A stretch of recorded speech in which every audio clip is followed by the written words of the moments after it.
Hello guys, അപ്പോൾ ഇന്ന് മുഹറം 10. അപ്പോൾ ആ മുഹറം 10ൻ്റെ നോമ്പ് നോക്കാൻ വേണ്ടിയിട്ട് ഞാൻ എണീച്ചു ഗൈസ്. അപ്പോൾ ഇന്നലത്തേനായിട്ട് കുറച്ച് ലേറ്റായി ഇന്ന് എണീക്കാൻ. പോരാന്നിട്ട് ഇന്ന് അപ്പം ചൂടാനുണ്ട്. ഇന്നലെ രാത്രി ചുട്ട് വെച്ചിട്ടുണ്ടായിരുന്നു, എന്നിട്ട് 10 നേരത്തെ എണീച്ചത്. ഇന്ന് അപ്പം ചൂടാനുണ്ടായിട്ടും ഞാൻ കുറച്ച് ലേറ്റായി എണീക്കാൻ. അങ്ങനെതാ ഞാൻ വേഗം കിച്ചണിലേക്ക് കയറി. 4:41 അങ്ങനെ എന്താകുമ്പോൾ സ്വബൈബാൻ കൊടുക്കുന്നല്ലേ. അങ്ങനെ കിച്ചണിൽ നിങ്ങൾ നോക്കി ബോധം കിടരുത്, അതെപ്പോഴും അങ്ങനെ ഉണ്ടാവില്ല. അങ്ങനെ ഞാൻ നേരെ കിച്ചണിൽ കയറിയിട്ട് വേഗം ഫ്രിഡ്ജിൽ നിന്ന് പിട്ടെല്ലാം റെഡിയാക്കിയിട്ട് വെച്ചിട്ടുണ്ടായിരുന്നു. രാവിലെ ചൂടാന്ന് പറഞ്ഞിട്ട് പിട്ടെല്ലാം റെഡിയാക്കി വെച്ചിട്ടുണ്ട്. അങ്ങനെ പാലെടുത്ത് വീണ്ടും പിട്ടെടുത്ത് അങ്ങനെ പിന്നെ നേരെ ദോശ കൂട്ടാലത്തേക്ക് ഇനി ഒരു സൈഡിൽ ചായ വെച്ചിട്ടുണ്ട്, ഒരു സൈഡിൽ ദോശ കൂട്ടുന്നുണ്ട്. അങ്ങനെ അതെല്ലാം കഴിഞ്ഞിട്ട് പിന്നെ അപ്പം തോന്നാനായിട്ടിരുന്നു. പിന്നെ ബാബി ഉണ്ടായി, ബാബിനോടൊപ്പം വേണ്ടാട്ടപ്പോൾ വേണ്ടാന്ന് പറഞ്ഞു. അങ്ങനെ പിന്നെ ഞങ്ങൾക്ക് മാത്രം ഞാൻ ചുട്ടിട്ട് പിയ്യം അപ്പം തോന്നിട്ടിരുന്നു. കുറേ ലേറ്റായില്ലേ എനിക്കാണ്.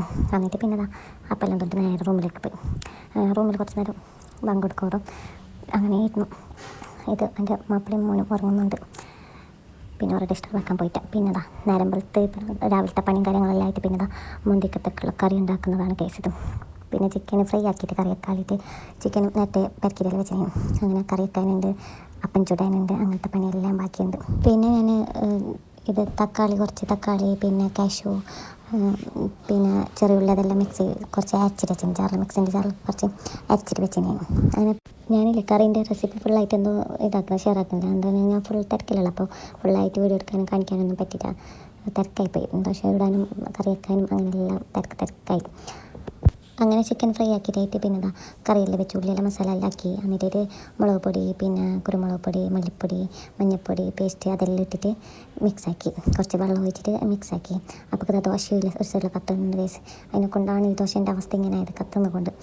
ആ സൈഡും ഈ സൈഡും രണ്ടും മാനേജ് ആക്കാൻ പറ്റില്ല. അങ്ങനെ കുറച്ച് ദോശയൊക്കെ അരിഞ്ഞ് പോയി. എന്നിട്ട് ഞാൻ പറഞ്ഞില്ലേ ഉള്ളി അതെല്ലാം തക്കാളിയെല്ലാം അരച്ചിട്ട് വെച്ചിരുന്നു, അതും പിന്നെ ഇതിലേക്ക് ഞാൻ ഇട്ട് അതൊന്നും ഇടൊന്നും കാണിക്കാൻ പറ്റിയിട്ട് തിരക്കിലാൻ പരിപ്പിലിട്ടത്.